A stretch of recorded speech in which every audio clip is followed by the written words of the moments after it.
It is time to pull the garlic for the year. So I'm going to show you why I know it's time and then going to get to work.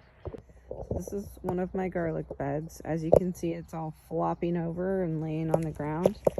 That is one of the signs. And the second sign is you want the first 2 or 3 leaves to be brown and dead. This has actually been ready for probably a week and a half, but I'm just now getting to it. So let's pull these bulbs.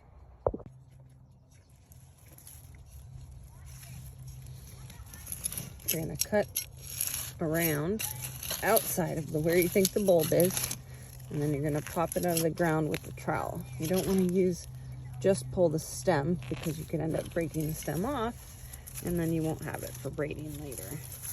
Now, here is my garlic harvest for the year. The soft neck did well.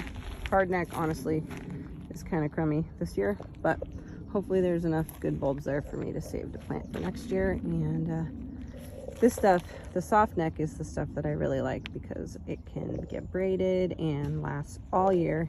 This will literally last me all year till next season's harvest. So I really only grow the hard neck for the scapes anyways.